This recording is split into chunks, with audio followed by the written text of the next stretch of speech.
Oh, you can fool him twice, but you can't fool get him me 3 this times. time. I tried I'm the sneak ready. attack recording again, and he saw the numbers counting down. Live from New York. Live Book from 2 LA. is better. What up? What up? How we living? How we doing? 65% of the way done with Sut. I know, it's pretty wild. Pretty sick.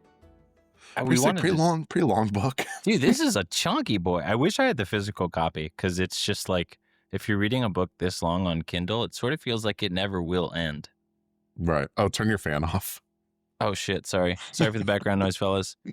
God, when did I have this? I feel like this was a college idea. Was, you know when a book's going to end. There's no surprise, right? You see the last page coming. How do you fix that? You just have the book end, and then you put like 100 pages of gobbledygook after it. And then just like a note, be like, that's the end of the book. Surprise. The rest is fucking copy-pasted encyclopedia. I mean, that's how they do reruns of like esports tournaments. So if you watch the VODs, the like videos on demand, they'll put like buffer time so that it doesn't show how many games are in the series. So you're not spoiled. Oh, that's smart. It's really smart, because that's what happens. You're like, oh, are they going to come back and do a reverse sweep? And it's like, no, there's 4 minutes left in this. This was actually not a competitive series. But it's really smart. It's really smart. Yeah, they add like hours of just dead time at the end.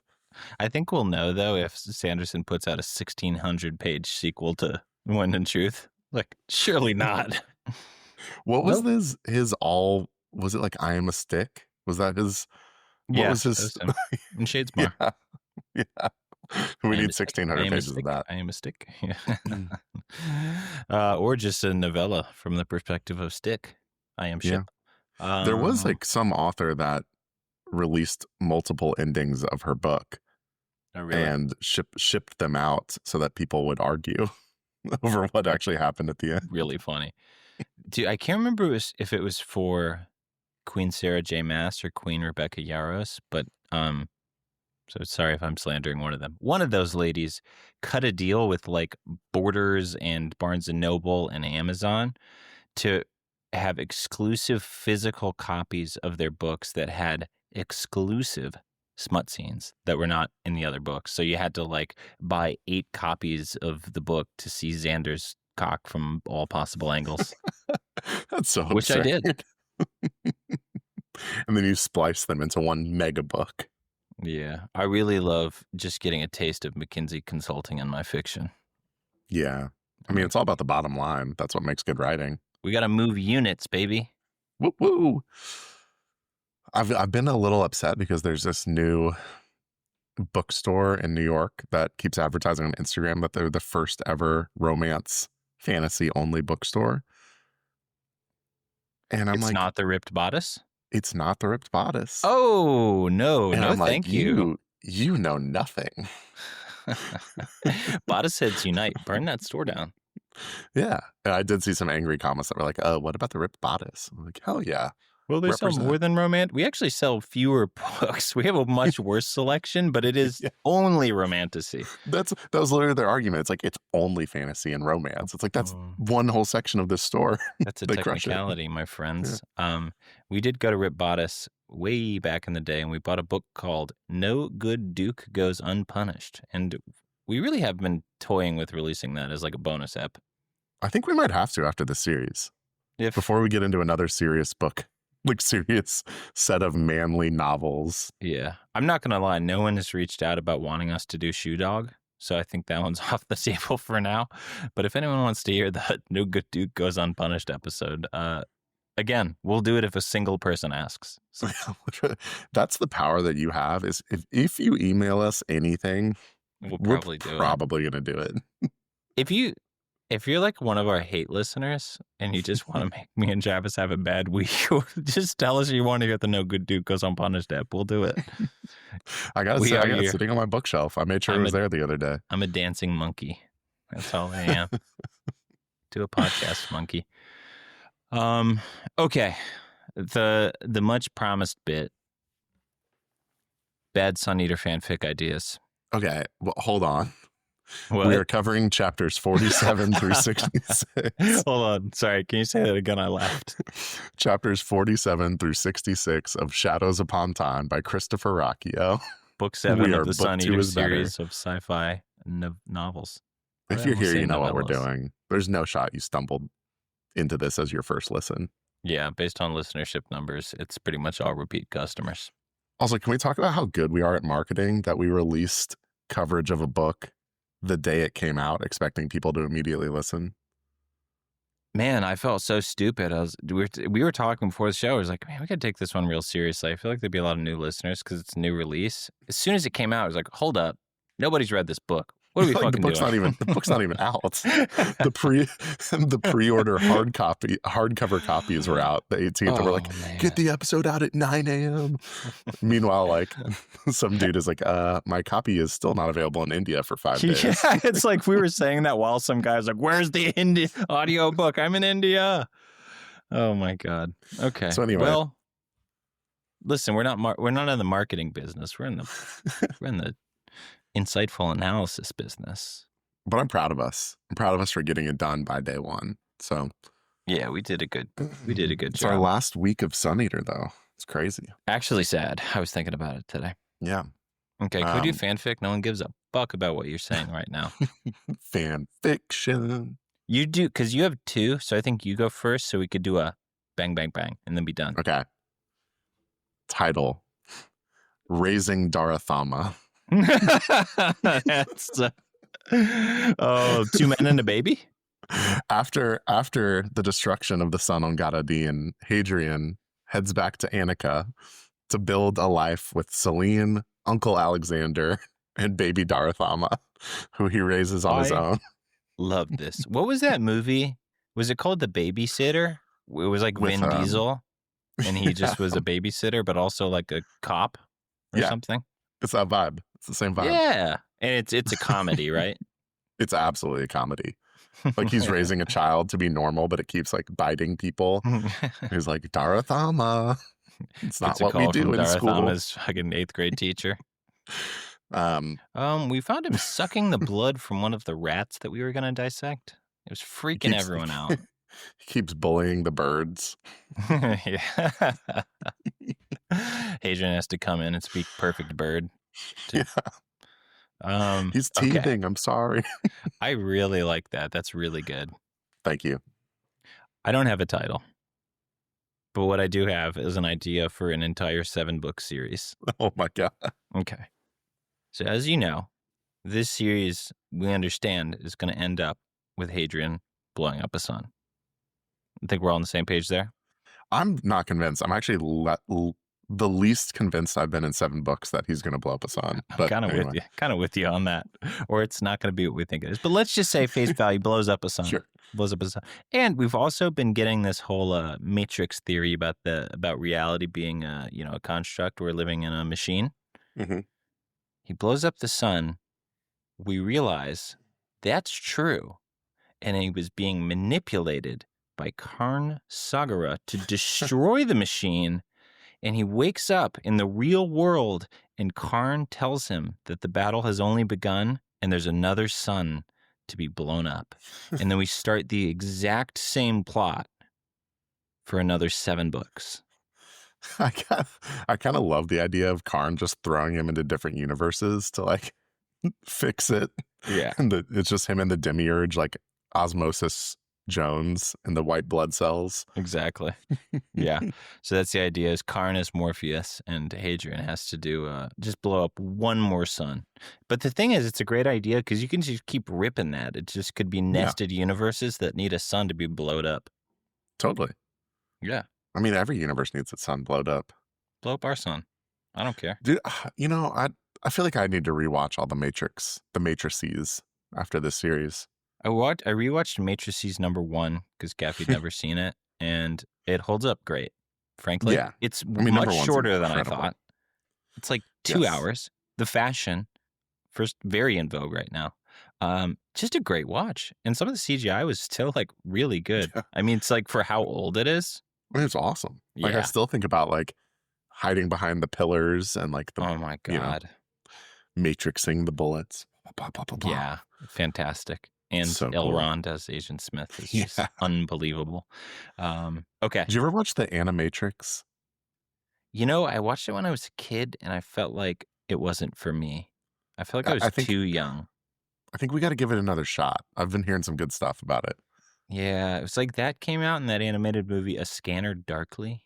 I don't know if Yep. you remember that as well. And both of those I watched, I was like, I feel like I'm 8 years old, and I should be not 8 years old when I'm watching this. But now that I've watched Neon Genesis Evangelion, I understand everything. Do you? You sent me the hockey player intro. I liked that. That was pretty sick. Yeah, there was like some hockey players did a Neon Genesis type ting. Okay, one more. Third pitch. Orphan, Last of the Americans. This is a Jason Bourne memory retrieval plot device where Orphan is off on his own trying to figure out the secrets of his past. That sounds amazing. Just a lot of red, white, and blue imagery. Yeah, but it's like the three heads arguing with each other. So it's like a Three Stooges, Mr. and Mrs. Three Smith. heads? How many heads does he have? 2.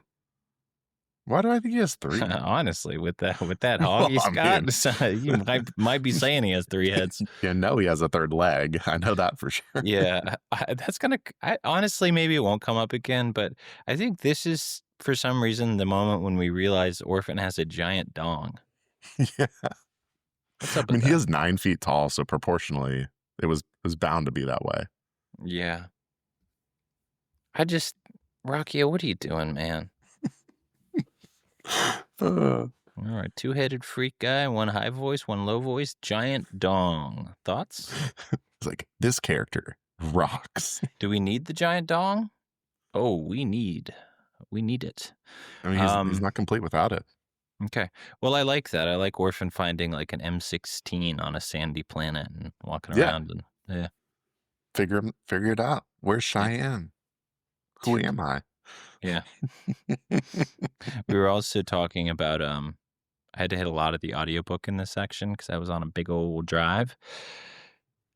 The narrator did it again, man. We thought Sirianni was the end. Wrong. Orphan's voice just as bad. I know there's some people on Reddit that feel the same way. Has to be, right? Because I'm not sure if Orphan really spoke that much in Disquiet Gods. It was the bitter end of the book. So yeah. But now Orphan's like a main character, and there's one voice that's sort of Gollum-y. That's the basso voice. But the castrato voice is like a breathy cry of despair, every line. And it's just awful. Let me clarify. Great narrator. He's doing an amazing job. Just a big swing and a miss on Sirianni and Orphan. It's sad. I mean, to be fair, a lot of characters to voice. I don't know what I would do. I like that he is giving people unique voices. A lot of them are great. Polino's voice was fantastic. He did. Bring me back to the Redwall narrator. Angry Portuguese rat. Yeah. Okay. Should I center us with a plot summary? Let's do it. Hold on to your asshole, because this thing is long. Very busy section. I'm a little nervous about what you're going to cover here. I don't know what I'm going to... I don't know. This is my least edited plot summary yet. Yeah. Well, it's perfect for this book. The least edited book of the series. Okay. Save your rants, my friend. Okay, can you count me in? 3, 2, 1. Daft Punk. The children yearn for Alexander, and Father Ruocchio will see them satisfied. Sorry. Hadrian and his contingent of freaks and losers arrive at Gadadin, and they are met coldly by the Kendall Roy of the Sun Eater universe, Prince Regent Alexander. Alexander threatens to fire upon the Demiurge if Hadrian does not allow Imperial forces to board and search the Demiurge. Things could have gotten ugly, but Hadrian decides to defuse the situation by blowing up a whole-ass planet as a sort of threat/peace offering. And I guess it works, because Hadrian is allowed on planet. Let the infuriating political intrigue begin. We quickly learn that Gadadin is well and rightly fucked, in small part because the extrasolarian cancer virus is running rampant through the population, and in large part because Hadrian offered up the planet as bait to the Cielson in his whole blow up the sun gambit. With the Emperor packed in ice like a beautiful cancerous popsicle, Alexander and a cadre of cackling Chantry goons have taken the reins on Gadadin. Needless to say, they aren't stoked that Hadrian has arrived with the baby Cielson, a two-headed demon with the donkey dick, and his one-armed Jadian daughter. Hadrian participates in some exhausting round-table political tete-a-tetes in which Hadrian is accused of being a demoniac, not true, a sorcerer, true, and of having doomed the entire planet by luring in the Cielson, true, but with some wrinkles. Notwithstanding the foregoing, Emperor Tumor Hands is defrosted for a second, and he names Hadrian as Octor, which I guess is repayment for the whole oopsie with the Lothrians. Needless to say, Alexander is so happy that Big Bro now has an official title. Sorry, I'm kind of losing my cool here. Okay, Hadrian and How do you really begin... feel? I feel like an idiot. Okay, Hadrian and Co. begin work evacuating the planet and were treated to a lecture on the general badness of governments and the goodness of men, though who these good men are is anyone's guess. And Alexander pulls a sneaky on Hadrian by subjecting him to the anger of the mouth-breathing populace, who must be subdued by these good men I've heard so much about. It's all a ploy to tarnish Hadrian's reputation in the eyes of the common man, and it was kind of working until Alexander decides to enter full dipshit mode. More on that later. All the scheming and backbiting eventually piles up, and Hadrian resolves to leave Gadadin to the tender-loving care of Lex and the Chantry, but Lex and the Chantry aren't interested in letting him leave quietly. In fact, they're so committed to destroying Hadrian's reputation that they decide to blow up a whole-ass city and release a Sora AI video of Hadrian saying, "'Tis I, the half-mortal, I have blown up your city." I do feel like this would all be a lot less believable if Hadrian hadn't blown up a friendly planet a few chapters before. Hadrian has no choice but to pull our favorite tank buddy here soon changed out and ask him to hack into the Chantry mainframe. Orphan throws an almighty fit, but they eventually break through and wage a weird off-page mind war against a Chantry demon aboard the biblically named Ararat. Tank Boy is killed, but he somehow becomes a human SD card and he pulls all the Chantry's nasty data before he expires. Armed with a fucking terabyte of incriminating data and the dead body of a tank dwarf, Hadrian enters hyperspace and kinda does nothing. But he does teleport himself back onto the planet where he reveals all the Chantry's nasty secrets to a surprisingly open-minded Nicephorus. The Emperor is defrosted for probably the last time, and he lays a very satisfying smackdown on Lex and the Chantry, then turns priest, and the section ends with marriage and a library of cum. Oh boy. I was thinking... Was that good? It was incredible. Thank you. Some of our summaries, I feel like I could have sent that to someone, or like somebody could have listened to that and been like, oh, okay, like I kind of understand the plot of what's happening. Dude, there's nothing in anything you said that is decipherable outside of this shared language we've created through 7,000 pages. If there's some listener who is trying to follow the series solely through the podcast, I'm so sorry. You're going to be a little confused here. So anyway, the Emperor and his jizz tank then... Here's my jizz tank and marry my daughter. Not like last time. Don't slap me. I have cancer. Where did you guys get married? Like a chapel or courthouse? No, it's the Imperial Cum Library. Actually. One of 989 identical. Yeah. Your mother's father stuck his giant cancer fist into a lock and showed us all the cum and then hitched us. It was kind of an order. Oh, what an unbelievable section. Dude, as per usual, I now love this section. Didn't It's love it when I iconic. was reading it. This is now iconic. This is absolutely centered in the lore of the Hadrian series. That's one of the most ridiculous sections of anything I've ever read. Absolutely. It Just had some stuff that was on its face ridiculous, and then some stuff that, if you think about it for 30 seconds, really is insane. But I think you could gloss by it and be like, everyone's making rational decisions here. Wrong. at a one's certain point, making I've just rational kind of decisions.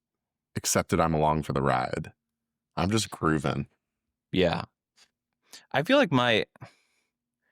I think I'm going to say some negative things in this episode. But let me preface this by saying I was having a great time. Because it was like nitpick brain and I'm having a good time brain were on at the same time. I was like, this doesn't make sense, but goddamn, am I excited to see how this plays out. I mean, I'm loving Hadrian walking through hyperspace.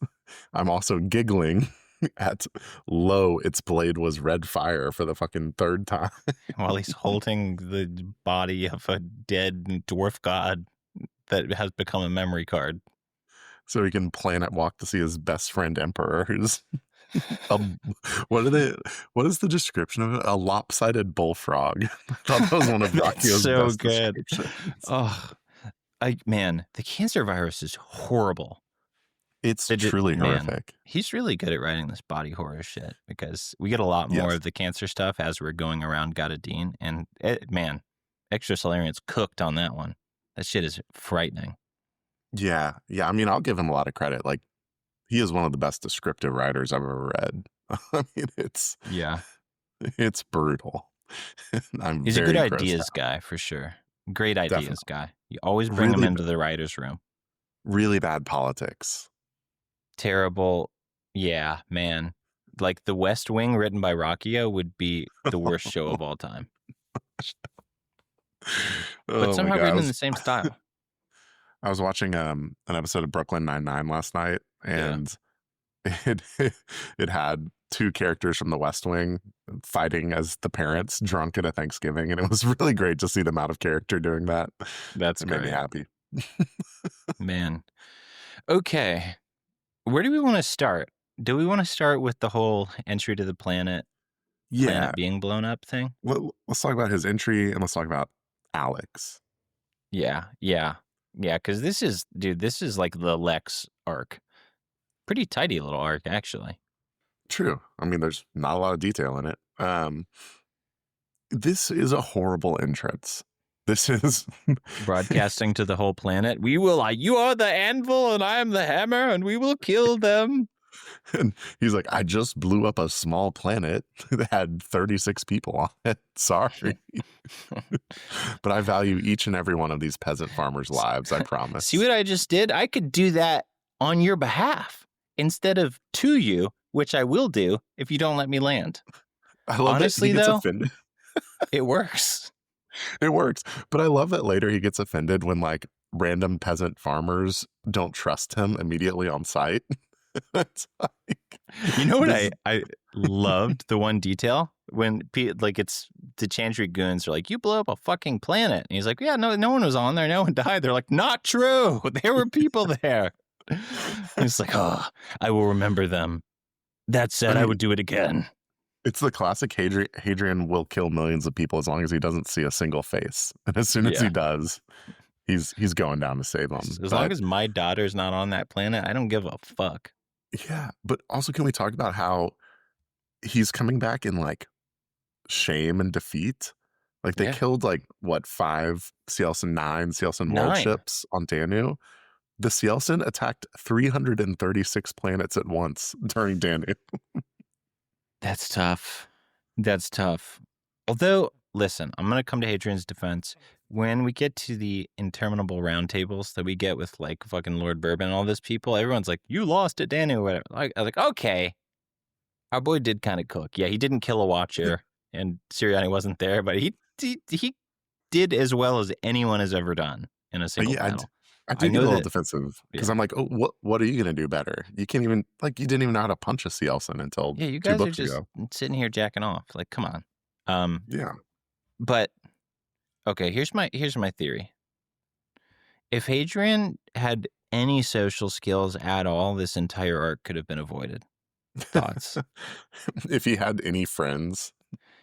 If he just invested emotionally in like one fucking person, had any empathy, had any social skills, he probably could have made this work.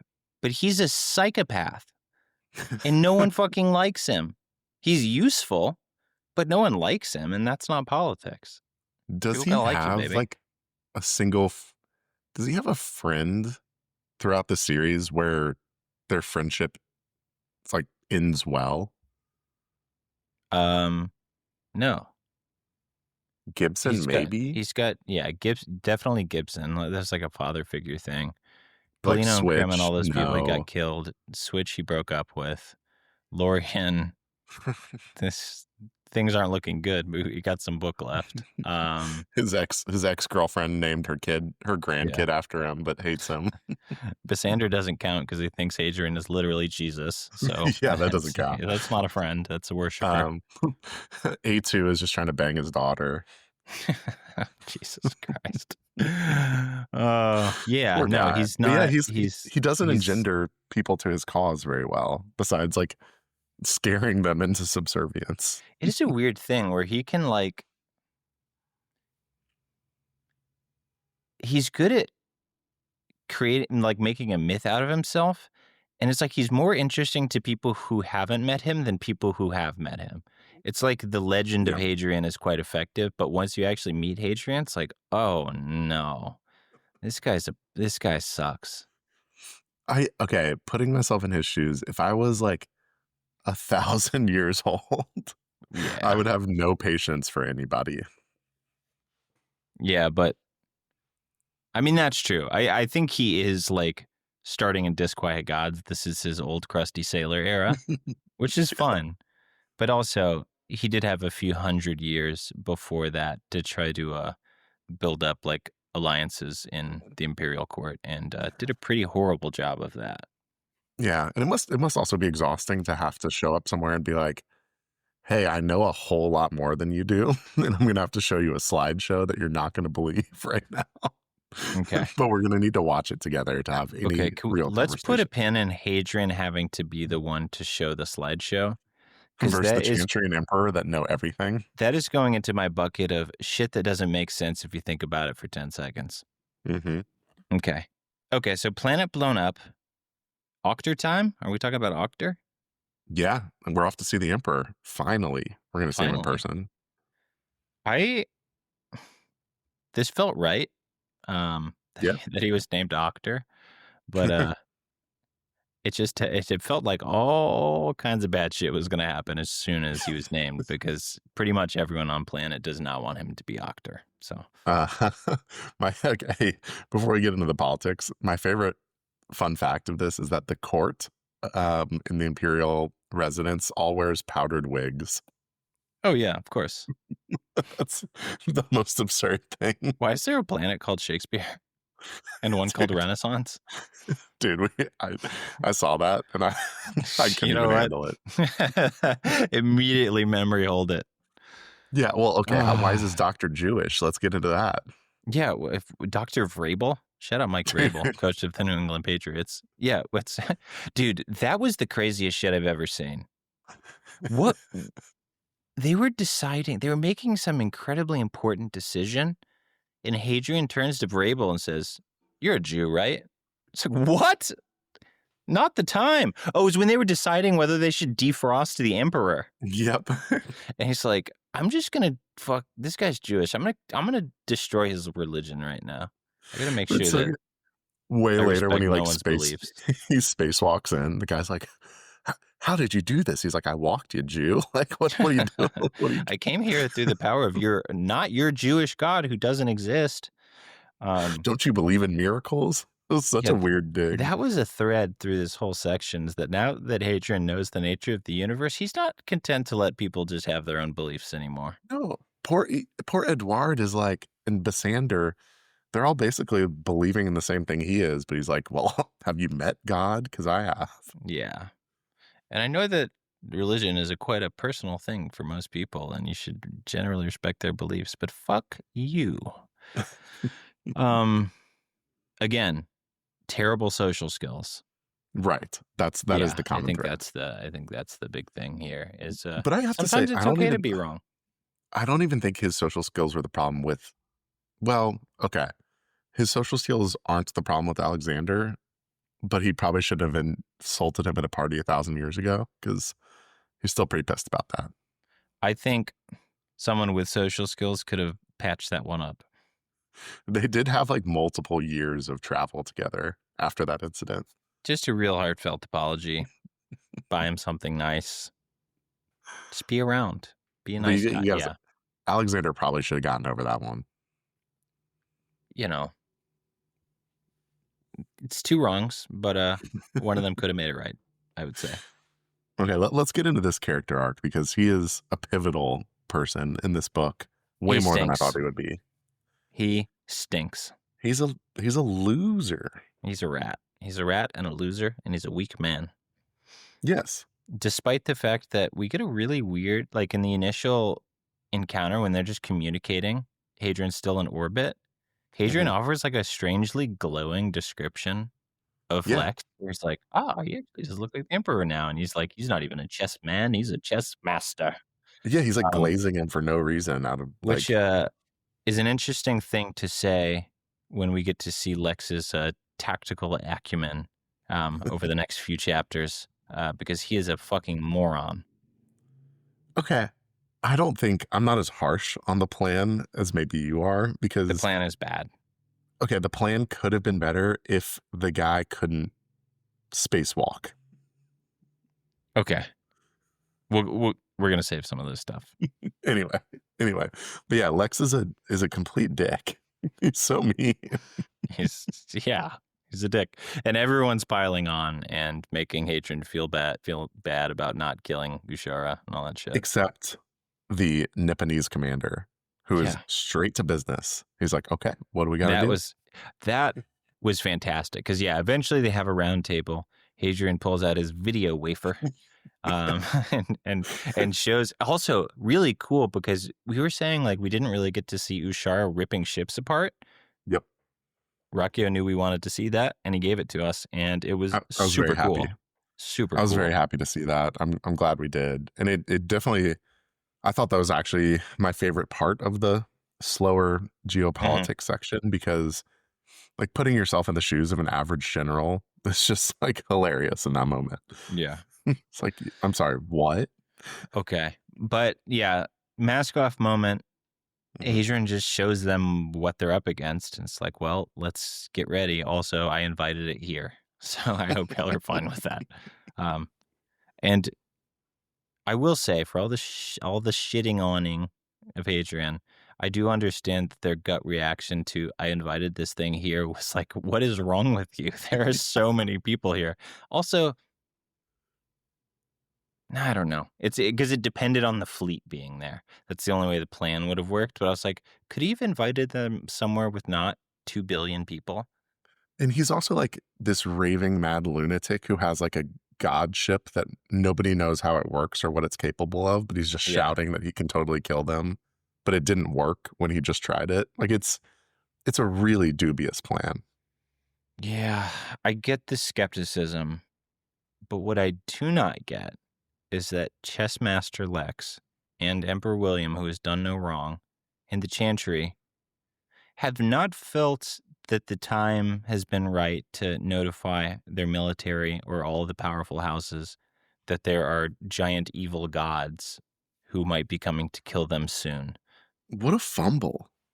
How do you not like? I get that there's a time where, back in Hapsis days, like when we weren't sure how imminent the threat was, maybe you don't want to tell everyone then.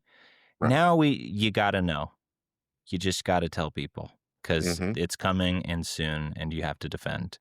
And it just feels like idiocy, like on the part of Lex and the Emperor. I get the Chantry have their own design, so maybe and they're not like really looking out for anyone but themselves. But this is. Am I missing something? This feels unbelievably stupid to me.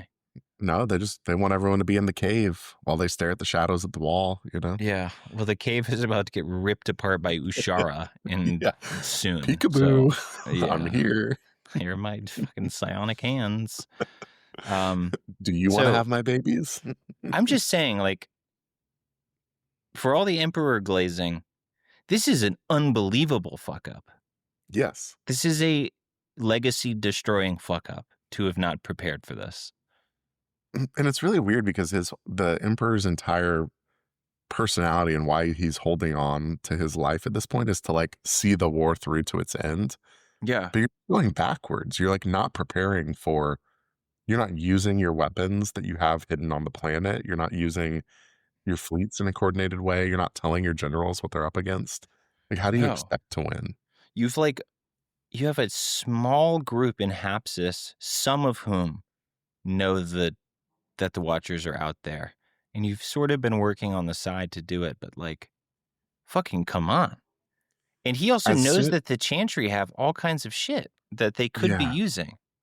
as soon as they knew Ushara was not on that planet or like did not die on that planet and that there's a watcher out in the universe, Yeah. it should have just been like DEFCON 1. Like Yeah. we're telling everybody, we're That's the arming the worst case arsenal. scenario, is that it comes to full power and can travel.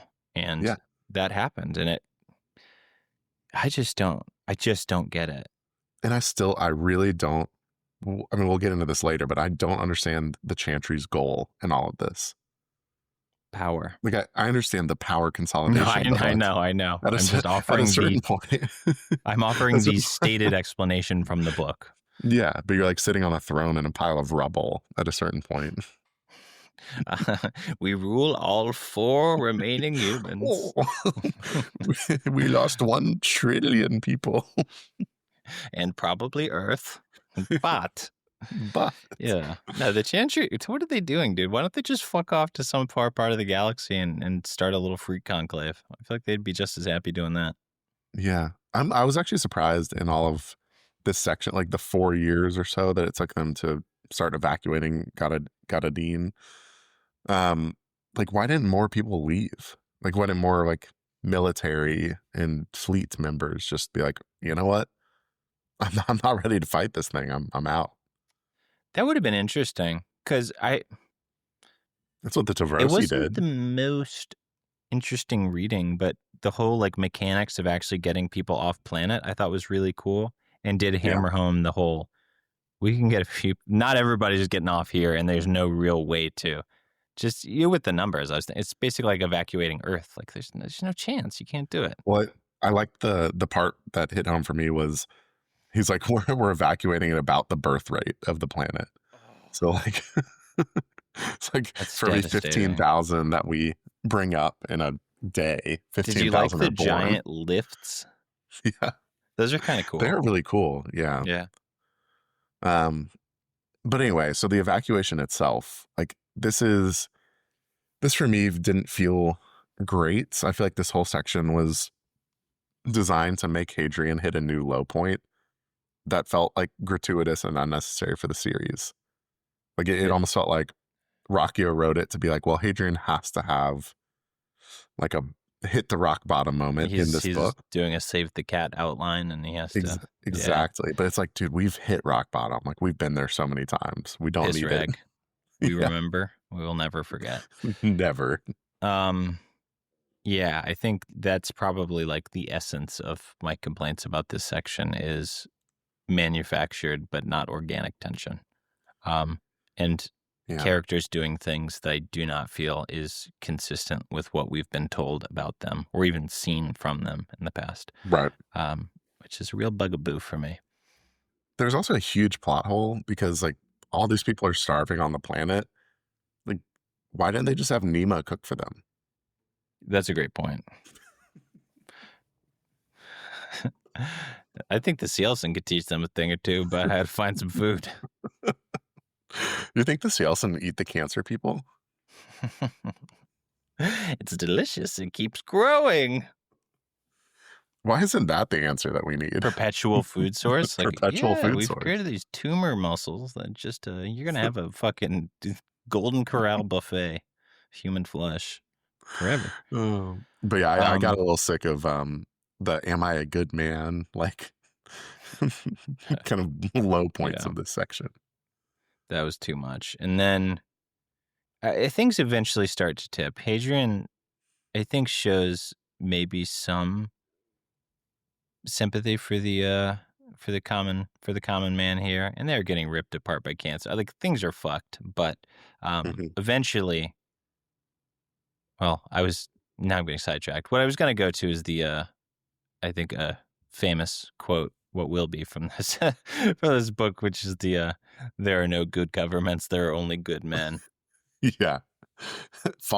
Followed shortly by it's not Ushara and these people. Man is monster enough. Yeah. So I don't know. It Pick feels, a side, man. It's so dumb. I'm not saying there's any perfect government, but also Who are the perfectly good men who you're trusting? Because the best that you seem to have found is William, and I think we just cataloged many of his failings. I think he's doing just as bad of a job as any other person would. Yeah. And the series is filled with pretty much only sick freaks. Yeah. Like, Anybody has every man has an ulterior motive and generally kills as many people as they can get their hands on in the series. yeah. And whatever their job is, they're gonna fuck it up badly and get people killed. Um, yeah, I could poke some holes in that idea. But at the same time, it's a dumb comment. So he's parroting common sense, by the way, if Yeah. anyone's curious. Which is that's an old U Chicago fave, isn't it? Yeah. But there's a lot of ways to grill a cat. That's what they say. There's grilled cats, grilled rats. Come get them, they're hot. Yeah, this was I don't know. It was weak. I mean, it was very Sanderson and Mistborn trying to figure out how democracy works. Like, Armies at the gates. Yeah, yeah. just stalled out.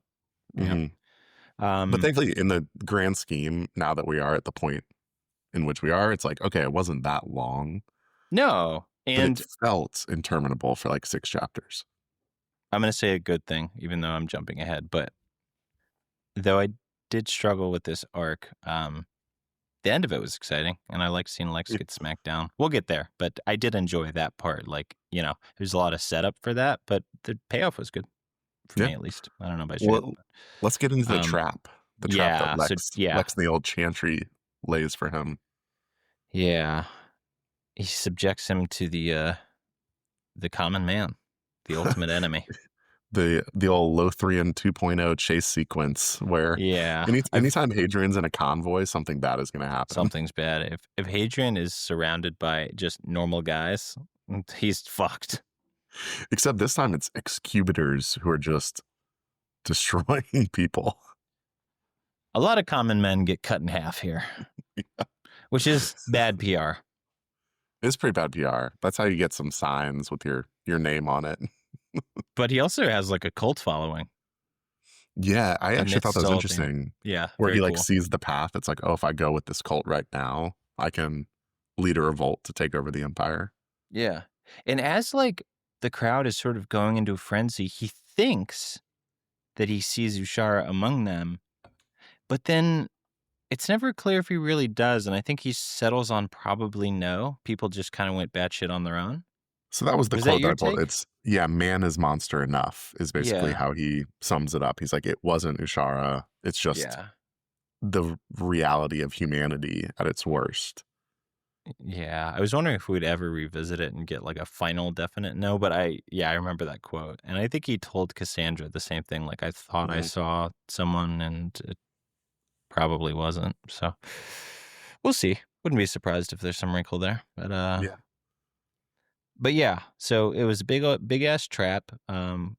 Which you know what he loves saying? Someone scored a point. Fencing term. Yeah. And Lex got a point there. Lex definitely scored a point. He got a point. Yeah. I mean, yeah, he comes in to like save the day with the people, like distributing supplies and Yeah. enforcing justice. And then Hadrian just looks like a bum in front of the council at this point. It's like, dude, Yeah. the Cielsen aren't here. Everyone's starving. You're really mean. I do get the people sort of looking at circumstances and saying, well, this guy showed up, blew up a planet, and goddamn, have things been really bad since then. Also, no Cielsen here. So what are we doing? Yeah, 100%. I get it. And I feel safe in saying that Lex and the Chantry are probably not providing regular, accurate updates to the common people to let them know the state of affairs. Yeah, I can assume that based on the level of information they're sharing with their peers.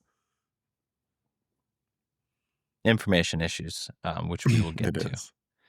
But yeah, I mean, this is like a So 3-part okay, betrayal setup sequence, basically. yeah. So I guess we got to move forward to Hadrian being pissed the fuck off, deciding that man is a monster, not sure whether he even wants to save them or they're worth saving. And I think he just wants to go maybe try to figure out shit on his own or connect with Loran or generally just not be on Cancer Planet with Lex. Yeah, he chops a table. Is that He's right? going home. Yeah, he's like, I don't want the Oh refugees. my God, table chop. Table chop. Oh, and then Let me out of this room. he kicks a hedgehog in front of his daughter. Oh, and Cassandra just fucking murks 3 knights. Yeah, Bang, bang, she bang. rocks, man. That's sick. He does kind of like I turn like her watching into her like kick ass. Yeah, he turns her into like big dumb bodyguard though for this whole section, which is interesting. Who also is like a scared little girl. Yeah, but could rip any man's head. I don't know what the deal is with her, but I like seeing her kick ass. Yeah, but yeah, he runs back to his ship. He's trying to figure out what's happening, and then phase 2 of their plan kicks in, which is blow up the city. That's tough. And then phase 3 is fake an AI video of him saying he did it. Yeah, so he retreats to his ship, which we have all seen is capable of blowing up an entire planet nearby. Thankfully, he just blew up a planet nearby to prove a point. Yeah. So again, perhaps reasonable to assume he might have done this. Certainly had the capability. And then, yeah, the Sora AI video, do you think his teeth were fucked up in the video? Or he had like weird fingers, or have they gotten better at AI by then? Yeah, I mean, he would just look more like a Cielson. It'd be perfect. Here's the half-mortal Gandhi and Stephen Hawking admitting to blowing up a city. And there's also, they're Trump on a playing Trump playing soccer with Ronaldo in the background. Here's a giant leopard crashing through the window of a normal family dinner. Okay, so that goes down. Hadrian, not a fan, did not like this plan, did not like being subjected to it. Wants to get some messages out. Not happening. No, thank you. Turns out, Chantry got shit locked down. This was one of the ones where, like, if I stare at it too long, it starts to feel worse and worse. Like, are they getting no communication from anybody outside the planet ever? Did they ever think to call someone and ask how they're doing? Haven't heard from anyone in a while. Everyone good on I understand forum? Hadrian doesn't have friends. Like, who No would one's reaching out to Hadrian him. call off planet? But other people on the ship certainly have friends. Like, Edward, assumedly, is communicating with people on forum. Like, Yeah. it's Or what very about like strange. Nicephorus and co? Wouldn't they be talking to everyone? Like, yeah, we haven't heard from literally anyone like in 4 years. I guess everyone's doing great. They would have told us Yeah, I if they guess weren't. everything's fine. I mean, Yeah. nothing's been happening outside of here. Just a big pause. There's no war in Boston to say. I mean, I understand All right, that's controlling like a data net or something, but well, maybe they were feeding them bad info. That could have been the case, but I mean, you'd assume that there's like another beautiful day on forum, nothing to see here. Right, like, come on. Okay. So anyway, yeah, apparently nobody's noticed that they're getting no information for 4 years. I get the Chantry, they're cackling villains. Let them be. Lex is in on this plan? Really? I thought he was like, he's a bitch and doesn't like Hadrian, but he also loves his dad and seems to take the role seriously. And he's doing this? Yeah. I'm not buying that. That's not, I don't feel like that's the Lex we knew before. Agreed. Thoughts? Like, I think one of the things about his early character development is that, like, he truly cares about the realm. He cares about, like, the sanctity of the empire. He cares about its people. And it's really, like, I'm struggling to figure out what's in it for him in this scenario, because in just normal progression of events, his dad is going to die soon, and he is the heir apparent. Like, he is the person who will be the emperor. He can do whatever he wants. And I mean, and that's like his dad points that out as like the checkmate. It's like, all you had to do is wait. And it's like, oh shit, you're right. Mm-hmm. It's like, we all knew that. Like, why don't you have a fucking conversation with everyone and be like, I'm worried about the half mortal. He maybe is amassing a cult following, and we're the imperial family. His dad would have been down with that. His dad wants to preserve the line, and I'm sure they could have come up with Yeah. something to. I mean, his And dad has almost put Hadrian on ice and shipped him off planet 100 times. / already did. Like, right. I, uh, And I there's also just this don't part think of me it. that's like, w- you know, what is the lesser of two evils if you're going to take the turn to evil? Like, why not kill William? Why not kill the emperor to get what you want? Like, that Yeah, seems way simpler. The Chantry can easily slip past like the 5 guards that are on his apartment and the one Jewish doctor. And then, Dr. you Vrabel? you Nah, don't, Dr. Vrabel's got hands. and then like you don't have to kill like billions of people. I don't know. It's really weird. The idea that he would bomb a whole fucking city to snipe back at Hadrian and let Forum burn and not tell anyone. His hometown, I don't know, where's he? He's from a small Yeah. town called Forum. With all of his siblings, I know his siblings are shitty, but like surely he cares about at least one Right. of them. Like It's just, I kept waiting for this like master plan of the Chantry that's like, you know what, it's like doing a forest burn, like a controlled burn. Like we're gonna let a yeah, ton of civilization go and then we're gonna rebuild on Earth. And that's our whole plan. And we're gonna take our like demoniac weapons and create a whole new society. But it doesn't appear that that's the plan. It appears that it's way more simple and it's just we wanted control of this immediate yeah. fleet in front of us. So it does feel really It's just, disappointing. I don't know. It's just tough. It's like, I feel like our consistent complaint with the series has been like a failure to develop any character besides Hadrian. And I sort of feel like this is what you Hmm. get if you do that. If you haven't built up, I don't know. I think like fictional character, if you're writing them, it should be like knowing a real person, and real people like act in a set of parameters, and people don't really surprise you that much, like a little bit. But how you don't go from like, yeah, I care about the empire to I killed 2 Hmm. billion people. Um, that's not Yeah. it. But like, if you haven't developed a character well enough to anticipate what they might want to do, then you end up with this like manufactured tension where you're like, this might be an interesting plot point if this happens. But that's not what Lex would have done. But how are we to know what Lex would have done? Because like we haven't fucking spent time with him, and now he's this main character. It just doesn't like you. People have to act rationally and consistently, but you have to spend time developing them so that they can even do that. And it's just like, I think it's all stemming from the same Yeah. issue.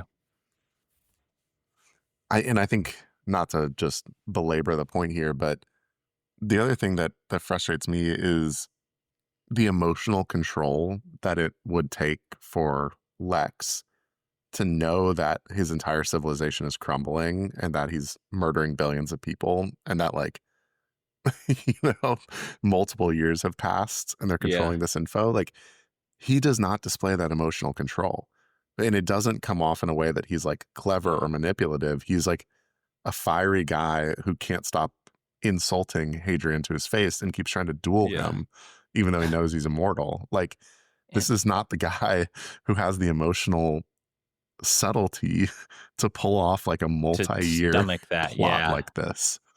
And Yeah, I'm sure that it doesn't make an sense. explanation, or maybe even the explanation, would be that he's so enthralled to the Chantry that they just kind of have him under their thumb. But that's also not quite how I see Lex, because he's not. This is a guy who's been like training to be the emperor, will be the emperor soon, probably takes himself quite seriously. And the idea that he's Right. just going to be puppeted by these fucking goons from the Chantry is also a little hard to believe, because I think he's too strong willed for that. Yeah. Um, so that's what we got for you on Lex. So we Um, didn't like that part. I We didn't didn't like like the that old part Lex. just from a consistency, believability standpoint. But Yeah. I will say, pretty good spectacle in theater. And this was what I It's was good saying. Like, theater. I was dying to know what was going to happen next the whole time, but there was just this Yeah. rankling feeling that it wasn't particularly organic. to the set of Right. circumstances he'd made. But And then basically from this point, like chapter 60 or so through chapter 66, where we end, it's just a banger. Like straight stuff's rip. Yeah, happening every this was really every really page. fun. Like genuinely Yeah. so fun. Let's Okay, get into so the AI battle. let's go freaky deaky on him. Okay, so they're Yes. realizing messages can't get out, forums fucked, all this stuff. So the answer to pull out our favorite tank baby, because he's ex Chantry, and see if maybe he can give him some goods, maybe extract some data from the Chantry, whatever. But let's strap this boy to the demiurge and see what's going on. And Orphan throws a fit, by the way, and that was where the audiobook narrator was really going to town. He's like, "No, you can't." Really tough to listen to. I love that. Yeah, it's probably not bad reading at all. Bad listening though. Yeah, the What did you reading was think of actually really fun because it was What did you like think of the mind it was like fight it's though? literally my flesh meld. Dude, the mind fight was really interesting. Very cool. Yeah. To It was do an cool how sudden it was. Like I Mhm. appreciated that.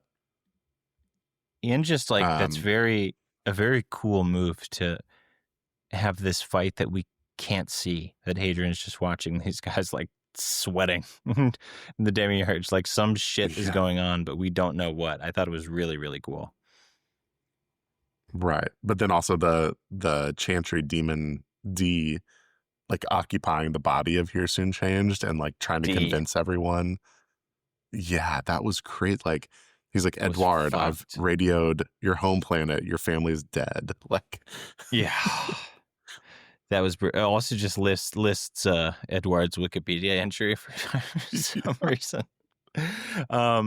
poor guy. He was just hanging out. Yeah. Listeners, if anyone knows why the demon is named D, it's got to be a reference to something, but I don't know what it is. Travis I posited don't know. anime. I Yeah. posited Xenoblade Initial D. Chronicles 3. But Hmm. it's got to be something. But anyways, Yeah. And what I thought was interesting in this too is that I feel like some of the like initial AI or daimons or whatever we've met in other books have been a little bit easier to defeat, maybe. Like it feels like you can kind of pull the plug. Like Orphan is really scared of this one. yeah. Like Orphan's like, he calls it like a god, the equivalent of a god, which is really interesting. Like it's I wonder. a very grown up Well, AI. okay, everyone knows what section we're covering. They do kind of defeat it pretty quickly later. I sort of felt like Mhm. they were encountering it on its home field, If you're encountering this Yeah. demon like in the spiritual realm or whatever, that is not a great place to be. But if you just show up to Blobman's house, then you could probably just kill him. Right. I guess that's sort of the same way with the Brethren, right? Like you don't want to get into a mind Yeah. fight with Brethren, but like you could cut the Brethren in No. half. Yeah. You can just pull the plug. Yeah, Turns just out. pull the plug. It might birth a fucking two-headed monster with a giant dong, but you can deal with that. And eventually it will become cute and your friend and Yeah. son.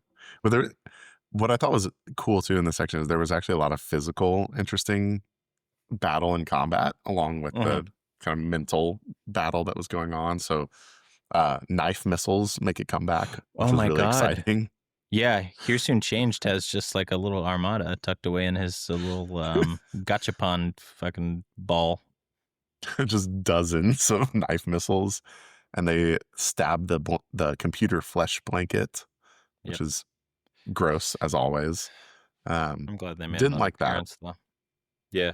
But Hadrian levels up again in his powers and becomes the embodiment of fate, the many-handed Shiva, splitting himself into like I'm quoting from his own No, I description of know himself. that was not a Travis original. And turns himself into like 4 Hadrians to start snatching knife missiles out of thin air. That was super cool. But then he did. It seemed like he overstretched himself a little bit doing that. Like that was a huge exertion. Yeah, I think the mental mind fuck would be really hard.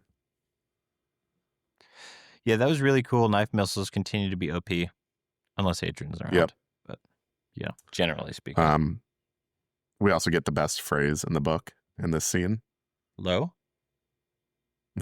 Chinese whispers. Oh, you know what I was thinking about?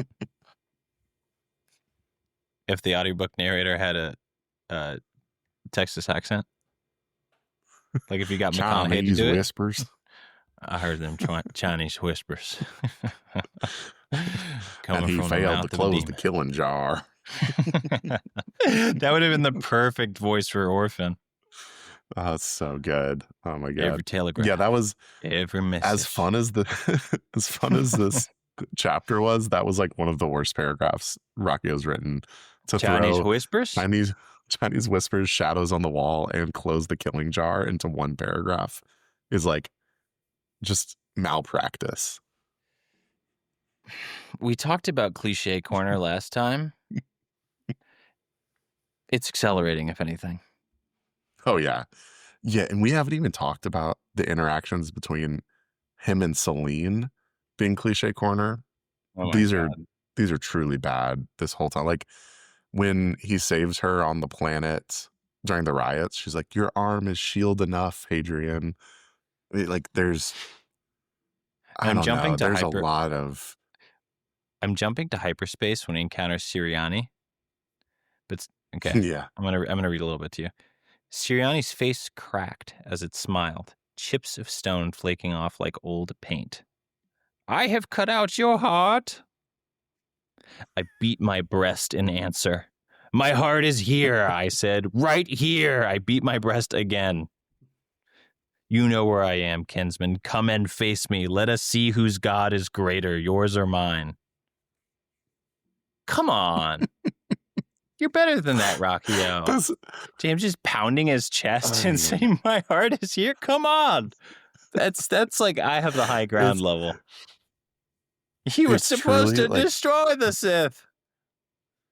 This whole section I just called Hadrian aura farming because it's all it is. Like there's a point where Edward is like, "There are theories about hyperspace, but no proof it's real." And he says, "I laid a hand on his shoulder. I am the proof." Just come on, dude. It's the sort of thing we talked about last time, where it's just like if the series were generally campier and didn't take itself as seriously, those lines might hit. Mm-hmm. But you're quoting Proust and Eliot and shit all the time and asking us to take it so seriously that when you say "my heart is here," it's a bit clashy for me. Yeah. I imagine a lot of people this shit would hit really hard and it would be epic. It would be their version of Honor is Dead, but I'll see what I can do, you know? Right. And some of it does. Some of it works. But the problem is it is every sentence Hadrian utters for most of this book is just pure aura farming. But yeah, the hyperspace section I thought was kind of nothing really happens, to your point. Like that was the strange, like interesting. It was riveting, and we have like Angel Hadrian there, and Dushara, and like it was really cool. The description of the other watchers, that like as the other watchers or the gods start coming in, it was I'll read it. It was creatures of the night. I saw their countless hands, their wings like continents, their face like the bronze masks of the dead. I saw one like a man riding a camel, another like a lion with a man's head gold crowned. A two-headed dragon, like it's wild. Yeah. And then I was trying to come up with some joke about a camel calling Wednesday Hump Day, and I couldn't quite think how to package it. Whatever. Moving on. No, but yes, I'm struggling because then my next note from that high, immediately the next is his clone being like, "Go," and he's like, "But I do not know the way." Light me a path, God. Hold on, can I read you a gem that you somehow didn't catch in our reading? Okay. Yeah. Hold on. Let me get there. Those who view completely misread that. Those who have no power lust for it, as a man alone lusts for his own harem, not understanding the truth of that object of his desire. Obtaining his harem, the man finds himself pulled apart by the demands of his women. He may satisfy himself, but that satisfaction lasts mere moments, while his women are never satisfied and ask of him more and more until he wishes he were alone once more. I just don't even believe that's from this book. We are in No Nut November, though. Semen Retention Gang is back, baby. All these horny women want too much from me. I'm good. I'm going to sleep. You don't remember reading that? Because that was a jaw-on-floor paragraph for me. Okay. Oh my. If I wrote that and an editor didn't flag it, I would be like, you're fired. This is actually an interesting paragraph that maybe because we're already an hour in, we don't need to talk about, but this was him describing himself in regards to Here Soon Changed. Picturing the boy's father, it was my own father I saw, and the devil of our house. I too had been born in darkness, had only been called to the light. All my life I had struggled to escape that sigil, that wretched banner. I had been born a devil, as we all are, incontinent simian things that we are, but I had shed my horns, had become something else entirely. Not to brag. But does he think of his childhood like that? That actually didn't bother me. Am I wrong? Really? Like, I was born a devil, I was born in darkness. Like, bro, you were born like the second son of a lord on a chill planet that tried to. I mean, yes, yeah, he had a great life. But his dad was a motherfucker, and I just assumed it was sort of like an original sin thing. It is, but it frustrated me. I see it. But I like your harem line better. I like your harem line better. Harem line was much funnier. No, I see what you mean. I see what I'm picking up what you're putting down. Okay, so hyperspace. Yeah. Very cool visually, but plot-wise, I'm not sure what.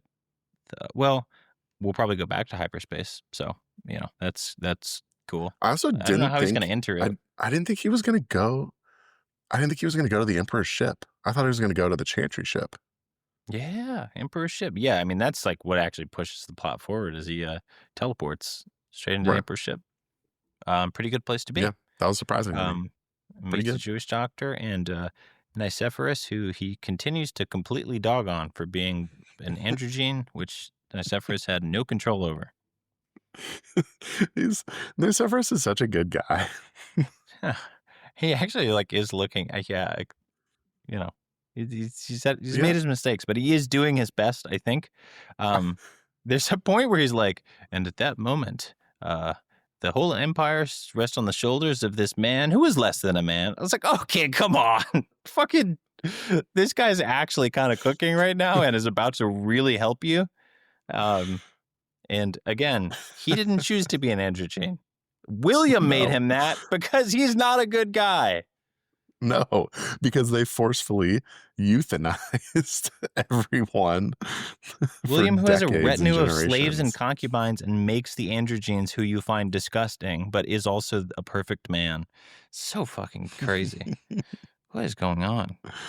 Oh, but anyway, so the Emperor's pissed once he learns that this man, old Alex has been pulling the wool over his eyes. Nervous that Alex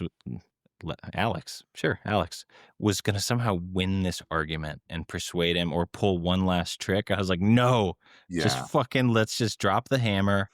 And the hammer dropped and it felt really good. I'm not going to lie. It almost made me change my opinion about this section because I thought this was pretty sick. I really did. I really felt satisfied with like the scolding of a child, like a petulant child. So what happens to him? And like,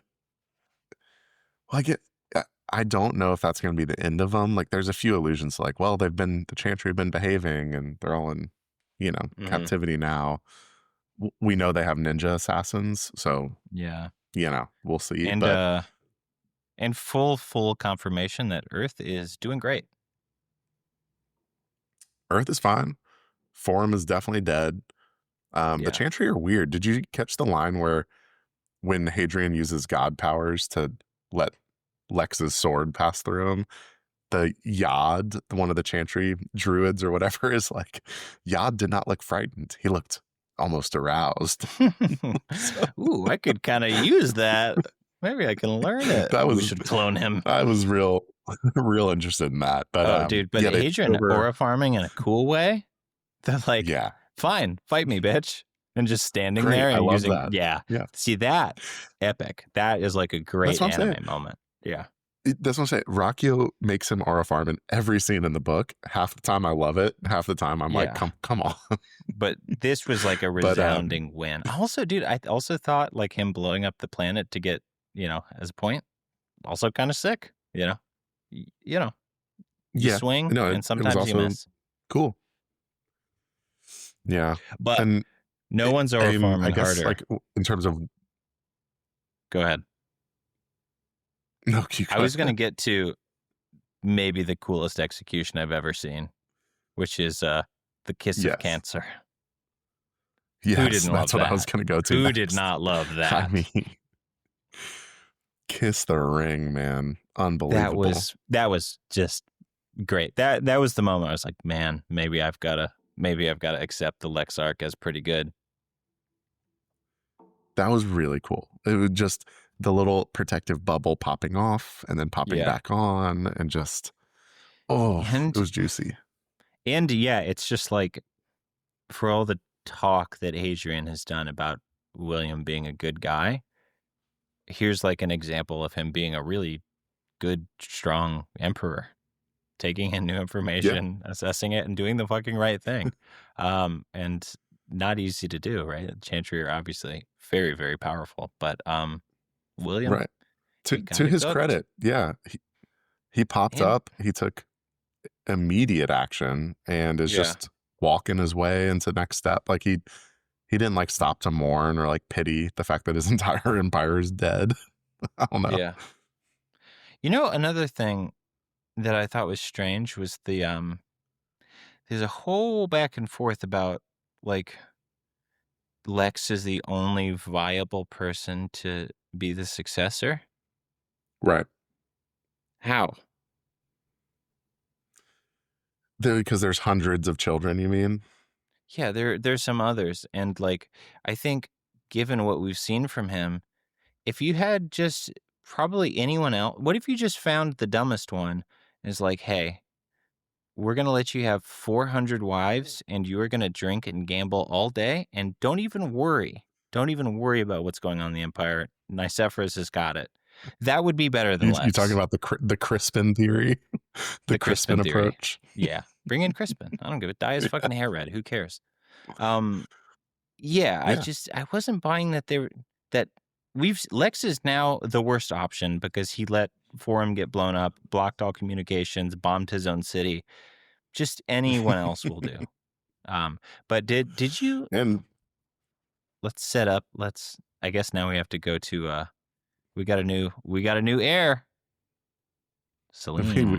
We're on sign on, and we got Celine.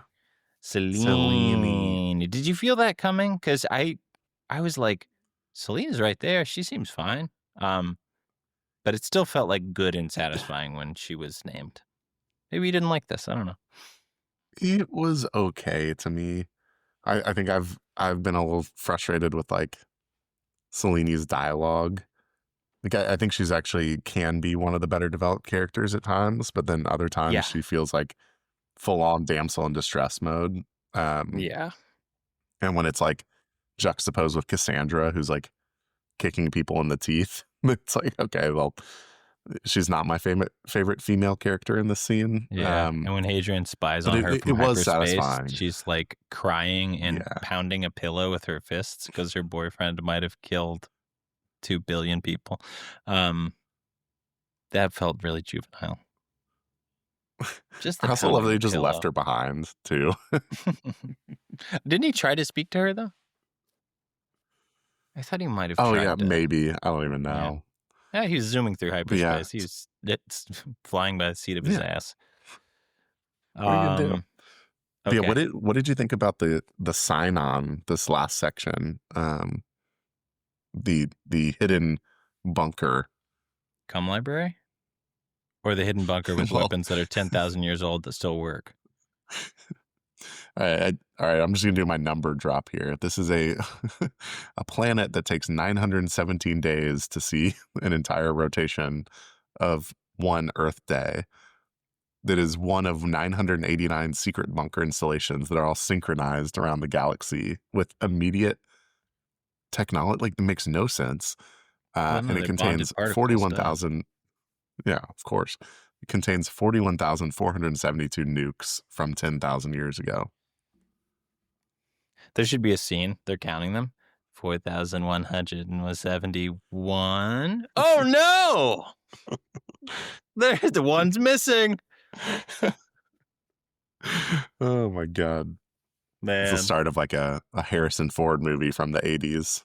Like, the missing nuke. Where's the bomb? All right, one last job. Where's the one last job? Yeah. But yeah, basically Are it's these a Chinese room. whispers, or are you telling me there's actually a bomb missing? Oh, for those of Oh my god. Chinese whispers is actually a name for the telephone game. The game called Telephone. Yeah. And Yeah, I I don't know think I why it's in this mentioned this book on a though. previous podcast, like before our hiatus. Do you know what people in Minnesota call duck, duck, goose? No. Duck, duck, gray duck. Isn't that crazy? It's like the most colorblind answer anyone could Duck, ever give. duck, duck, gray duck. You know how we all hate those gray ducks? It's like, you ever play bright light, less bright light? Oh man, green light, greener light. Man, Beige and brown light? Oh my god. But anyway, there's a bunker full of nukes and come. Palatine come. Yeah. So that's yeah, I guess that's the leverage the emperor's been holding.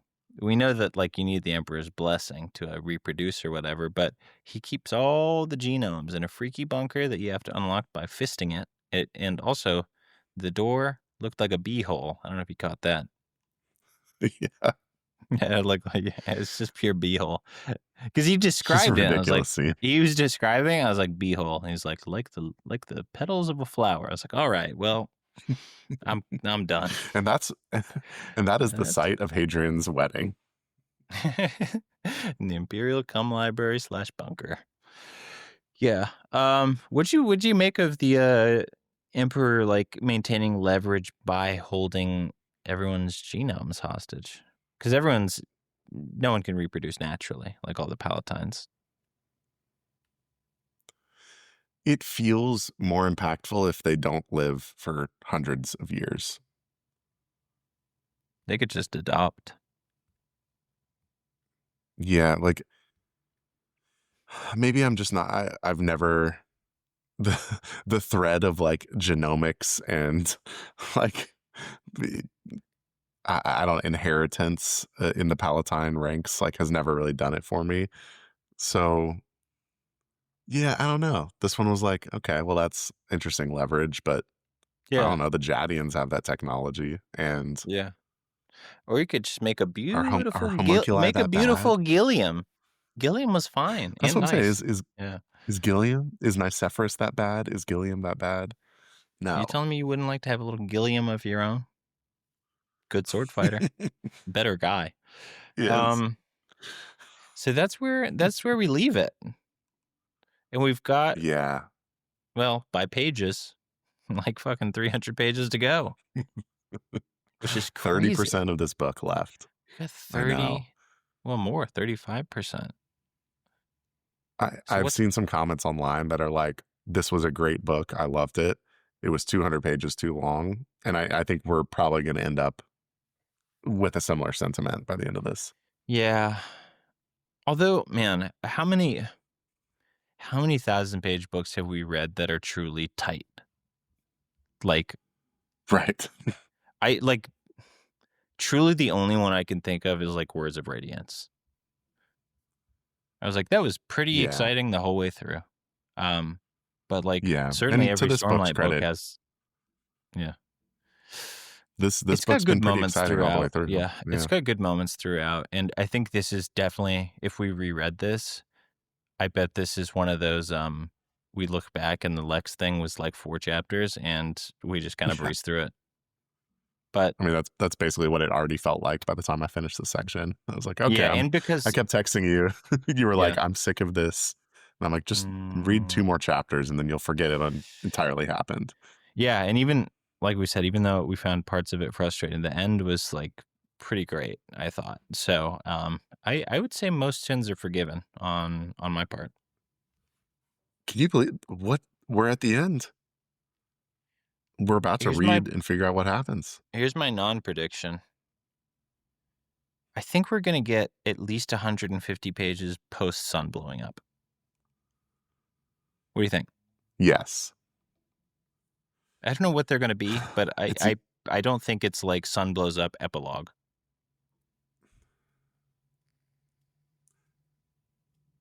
I think that the sun blowing up, will be one of the plot points of this section, but not the climax of the section Yeah. itself. And you know what's really interesting too is Hadrian and Selene now coupled up, Hadrian more or less on the throne, and that is not how the story ends. So I'm really interested to see how Hadrian becomes the sort of galactic villain and Selene is somewhere else. Because if you remember from Disquiet Gods, he's like, and I have no idea where Selene is, Yeah. and like what She's she's not the doing, and I never empress. saw her. No. Right, like she is not the empress. He would have mentioned that. Right. So And they are not together. yeah, I think that's really interesting. See, that's like that's foreshadowing done right, because like just the I can't wait to see how those dots connect. That'll be really fun. Yeah. Any other? Do you think we still go to I Earth? feel like no, I feel maybe. less sure now. I really want to. Can we go? I don't Please, Chris, think please so. take me to Earth. I want to go to Disneyland. I don't think. Hadrian goes to, dude, that would be really funny, is if like rather than going to Earth and finding all of the like Roman ruins or whatever, he finds Disneyland. Just I'm A imagining strange the arcane symbol, a large circle with two smaller circles set atop it. I'm imagining the Pedro Pascal meme where in Narcos, or not Pedro Pascal, in the Narcos meme where he's like sitting on the swing staring out. Standing with his hands behind his back, yeah. Yeah. And it's just Hadrian looking at at Splash Mountain. He's like, this is what it was all for. He goes to Orlando and finds the bones of Shamu. Yeah. Man. A watcher-like creature with a large head. Some Leviathan of old. Okay. Well,